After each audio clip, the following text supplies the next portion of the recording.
Welcome back to the West Ham Voice. My apologies for not doing the West Ham Weekly on Monday night as I promised.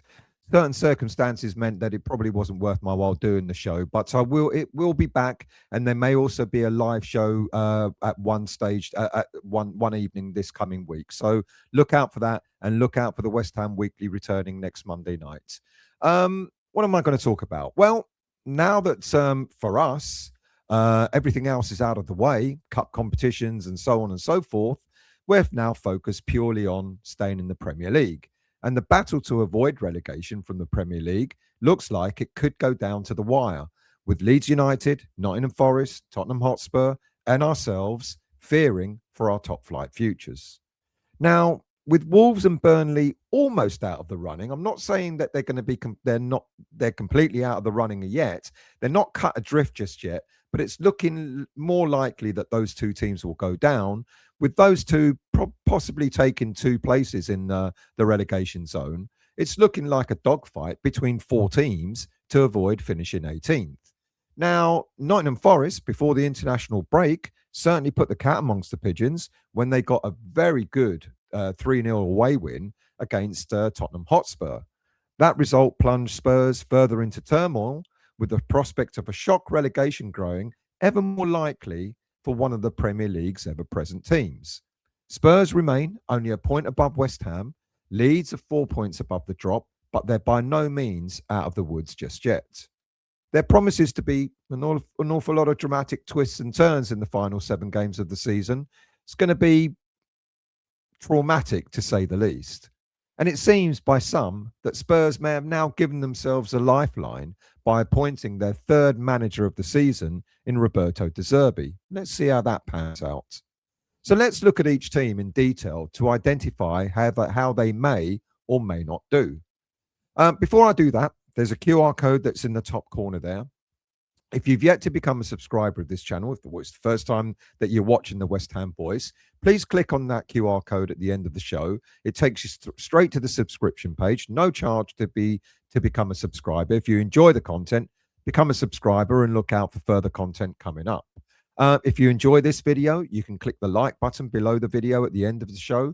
And there's also a hype button which allows you to promote this particular video to other viewers on YouTube. Right, let's get into it. Leeds may now seem to have the psychological advantage over West Ham because of their FA Cup quarter-final win at the weekend. But I'm not so sure. I'm not so sure this is the case. Look, we put out an average team against their pretty strong team, and we almost came away with a win. You know, we got back into the game. We fought hard. We had 2 disallowed goals. We hit the post several times, etc. So Leeds certainly had the better first half, but we got back into the game. We fought hard and we nearly won it before it went on penalties. Now, the fact that we had several key players missing, I think now gives us the psychological advantage, not only over Leeds, but over all the other teams fighting relegation. And plus, with Leeds putting out a strong side, they've now lost 2 key players after picking up injuries against us. Now, Anton Stack could be a long-term absentee after suffering ligament damage, which some are suggesting could be the rest of the season. I don't know. We'll see. Joe Roldan, he rolled his ankle, but the injury is not considered to be that bad, and there's a hope that he'll be back in time for the game against Man United this coming weekend. But if they lose both those players, they've got Daniel James missing to an injury, which is seeing him out for several more weeks, then that certainly isn't going to help Leeds' cause. Now, Leeds are currently on 33 points. On paper, they do look like they've got the favourable fixture list going into the last 7 games of the season, with Daniel Farke's side playing all the current bottom 4 teams in their last 7 games. Their running includes trips away to Man United, Bournemouth, Spurs and ourselves, which is the final game of the season, which could well end up being a winner avoids the drop game. Of those 4 games away, I would have said that on current form, the only game they might have got a win out of would have been away to Spurs. But like I said, with Roberto De Zerbi now in charge, I would now say they would do well to get a draw from that game. They also have 3 home games against Wolves, Burnley and Brighton. They're all tough fixtures, apart from maybe Burnley. I'm not even going to say Wolves is an easy game because of the way Wolves are playing. And it wouldn't surprise me if Leeds actually lost that game. There are growing concerns, though, following a run which has seen them pick up just 4 points from their last 6 matches.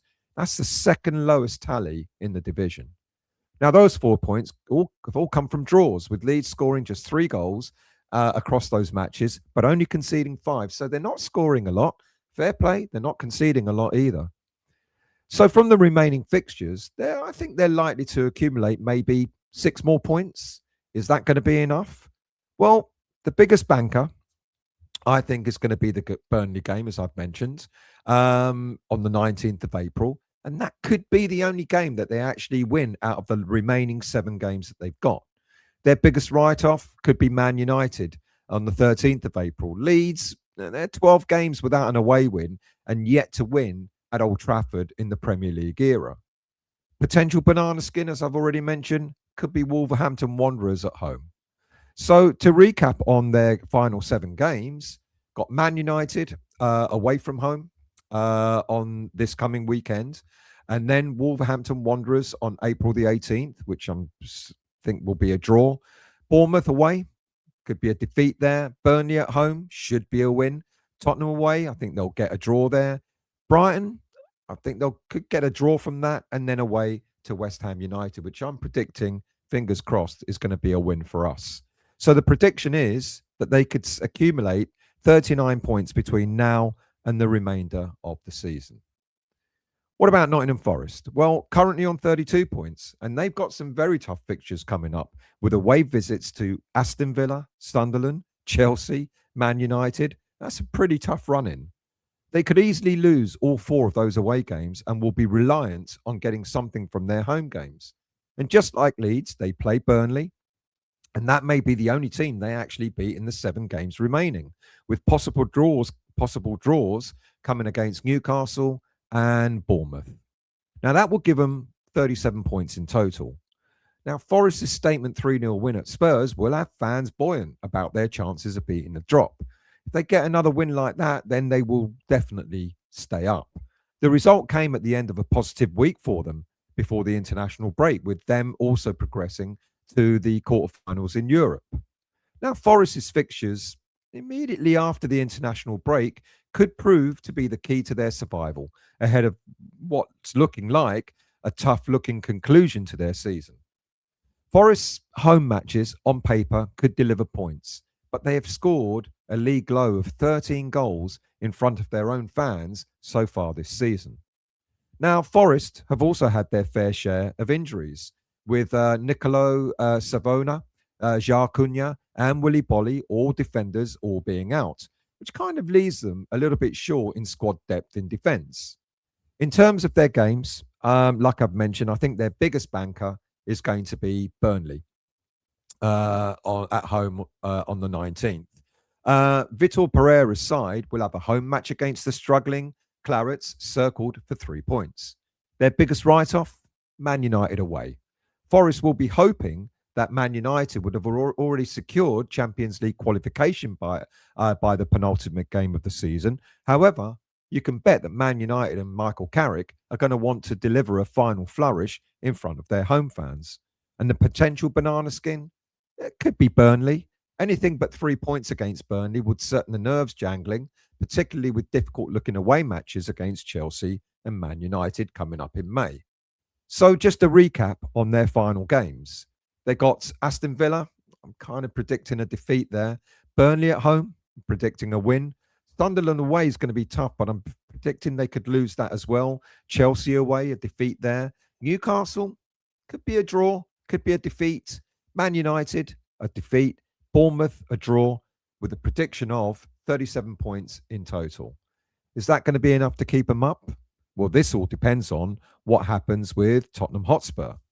Now, with Roberto De Zerbi taking over, it kind of potentially throws a cat amongst the pigeons. They've currently got 30 points at the moment, and no one knows whether Spurs are going to get the new manager bounce that they were hoping to get under Igor Tudor. The mood is bleak at Tottenham Hotspur following the recent dismal defeat against Nottingham Forest. Spurs remain without a league win in 2026, picking up just 5 points so far this calendar year. It's hard to make a case for Spurs' survival at this stage, with fans hoping that this other change in the dugout and a glut of players returning from injury could help to rescue the club. They've had an awful injury crisis, not that I feel sorry for them, but the likes of Vicario in goal, Ben Davies, Yves Bissouma, Wilson Odobert are all out for unspecified periods of time, and possibly not many of these players will return in time to help this season. Added to that, Dejan Kulusevski, James Maddison, Rodrigo Bentancur, and of course, Mohamed Kudus are all out injured, but it's likely that they could be back in time for the run-in. Apparently, some are coming back within the next week or so. Some are coming back later on in the season. On paper, there looks to be some good opportunities for Spurs to get the results they need in order to stay in the Premier League. But the club is in its worst form in 91 years, having gone 13 league games without a win. With Tottenham's home form remaining dreadful, picking up unexpected points on the road could well be vital. Spurs fans are going to have to hope that Aston Villa progress in the Europa League, as their match at Villa Park will be sandwiched in between the two semi-finals if Villa are involved. Victories over Wolves and Leeds seem to be more essential now than ever. I guess their biggest banker has got to be, or they're looking forward to it being, Leeds United at home on the 9th of May. Now, Spurs may have the worst home record in the league, but Leeds have only beaten Wolves away in the league so far this season. So victory over Leeds is a must if Spurs are going to stay up. But they have already lost to ourselves and other relegation rivals, Nottingham Forest at home. Biggest write-off? Possibly Chelsea, I would say, on the 17th of May. Spurs have won just once at Stamford Bridge since 1990, and it would be staggering if this team was to earn a second victory there this season. With this match being their penultimate game of the campaign, Spurs fans will already be fearing the very real possibility that Chelsea, of all teams, could be the ones to seal their fate. Banana skin, Wolves away on the 25th of April. Tottenham fans will have identified Wolves and Leeds as their best bets to win for the remainder of this campaign. But Wolves have improved quite considerably as the season has gone on, and Spurs have lost their last 3 games at Molineux. Now, they're hoping for, as I've already mentioned, the arrival of Roberto De Zerbi to save their season. Well, in his time at Brighton, De Zerbi's record was modest at best. With a 1.51 point per match rating, De Zerbi was in charge of 70 Premier League games, winning 26, drawing 19, and losing 25. That's a win ratio of just 37%. If you apply that to the remaining 7 games that they've got, that's only 2 wins and a draw, which will give Spurs a total of 37 points.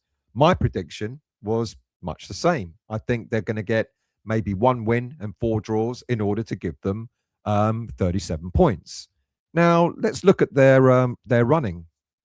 Sunderland away, I think they'll get a draw from that, maybe. Brighton at home, they might be defeated there. Wolves away, a draw.